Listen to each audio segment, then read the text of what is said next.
Fandom Pulse. Original Dungeons & Dragons creator Robert J. Kunz destroys modern D&D as a fitful, tragic ride. Yeah, that's what we're doing today. We're doing more Dungeons & Dragons stuff because the woke cannot keep their little tendrils out of anything. They have to stick their little fingers into everything. They just have to go, oh, no, that's racist, that's sexist, and we have to point it all out. And we have to ruin your good time because it's racist and sexist. Oh, somebody was triggered by a word in a book that was written 50 years ago. That's evil. Get rid of these people, etc. Let's dive in and see what this article has to say. Dungeons & Dragons received mainstream attention recently after it was revealed how Wizards of the Coast lead designer Jason Tondreau attacked creator Gary Gygax in a recent book detailing the history of the tabletop RPG. Now, Robert J. Kunz, student of Gygax and one of D&D's original founders, has chimed in with his disapproval of the current iteration of the game. All right, so he and I can agree on that, but I would say that every iteration of Dungeons & Dragons does not meet my approval. Before we go any farther, please remember to like, comment, share, and subscribe. Make sure that you're still subscribed. You can find me over on Rebel and on Twitter. Now, what I just said was I would disapprove. I mean, no version of Dungeons & Dragons would gain my approval. And I've stated this many times on my channel. It's not because D&D isn't woke or I want it to be woke, or what it is D&D is not a role-playing game. If you want to play a tabletop strategy game, D&D is all right for that. You can do that. D&D, it reduces the amount of creativity that the players have in the game. It becomes very much the game mechanics. In more recent versions, it's very much just the game mechanics and how to kind of manipulate the game mechanics to get something you don't want, because you can't get what you want out of D&D. It doesn't allow for ultimate creativity. You're restricted to a certain number of classes that you can play and a certain number of abilities. The sky should be the limit in a role-playing game. Play games like the Dice system, where you can be anything you want to be. Let's see what this article has to say here before I go too much farther down my rabbit hole of disapproving of Dungeons & Dragons. D&D is in dire straits with the 2024 edition of the game, pushing woke concepts that have no place at the gaming table. The new edition has removed a background of one of the races having slavery made a safe space element of the game. Players can stop a game at any time they feel triggered, and most famously has turned orcs into Mexicans in recent game art to try to change the evil fantasy race into a real-world allegory. Yeah, that's actually pretty racist of them, isn't it? To say that orcs are Hispanic. You thought that orcs were black, because that was the trope, right? Orcs are standing for black people. No, they're standing for Hispanic people, or Latin American people, or whatever you want to say. Another group of people that has often been maligned.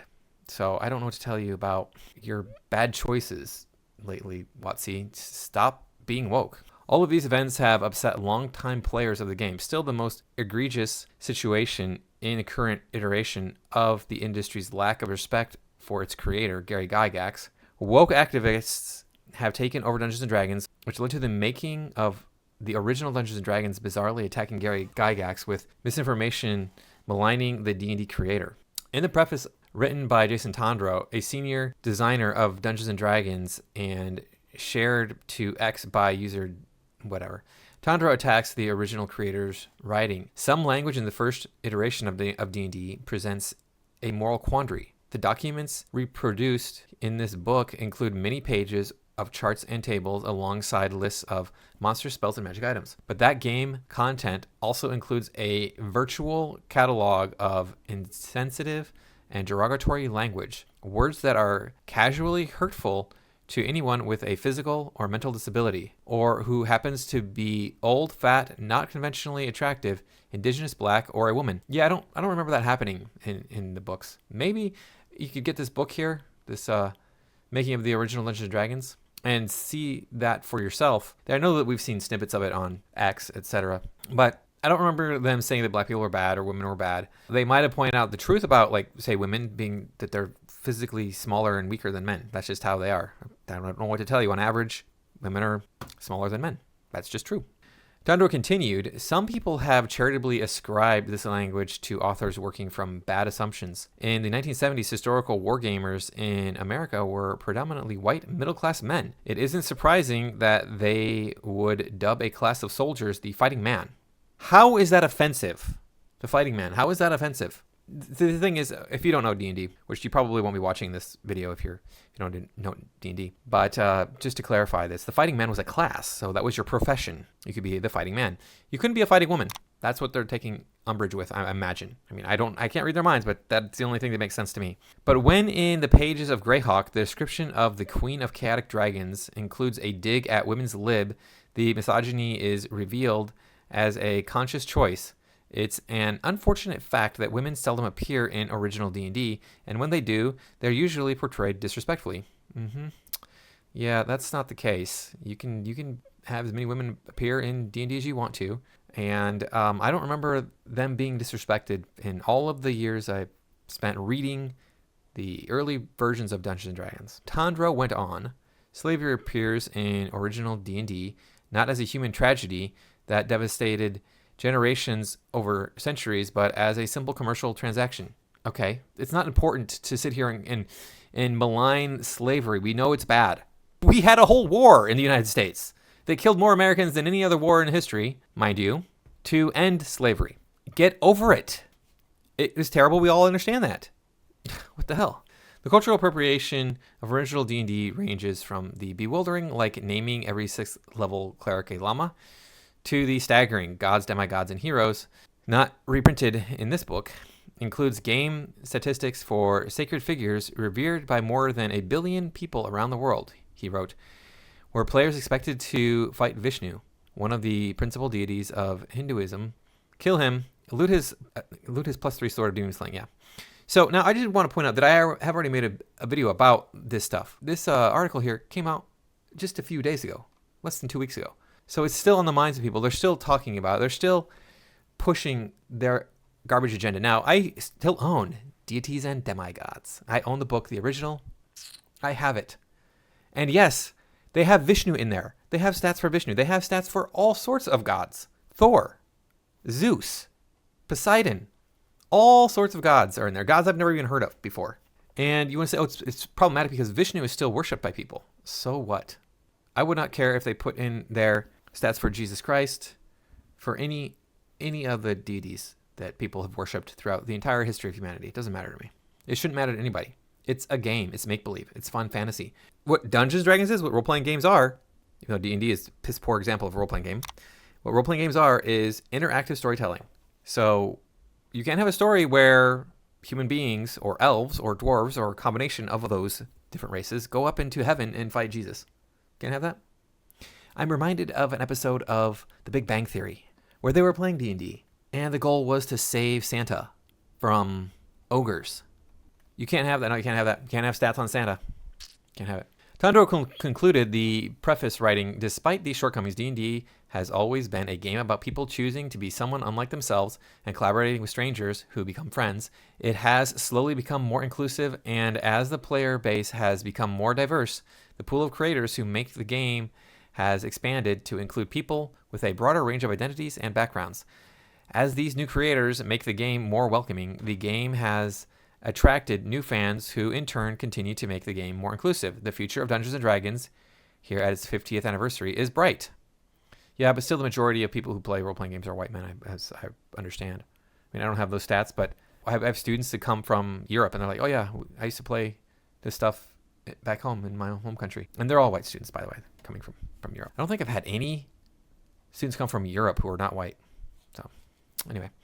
An ex-account who goes by the Dragon Slayer UK put in his 2 cents about the latest controversies, putting a positive spin on Dungeons & Dragons, saying the game has evolved to meet the needs of its audiences. It isn't chess, it's a gaming phenomenon that lasted 50 years, and you're a part of the celebration.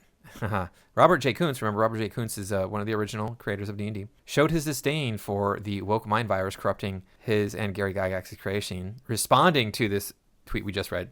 Haha, no. Yeah, and you can see that tweet right there. This prompted pop culture commentator Neon, Clownfish TV, to talk about D&D. Neon posted, Robert Kunz, one of the OG Dungeons & Dragons creators, doesn't seem to think too much about the current iteration of D&D for the modern audience. That plays it.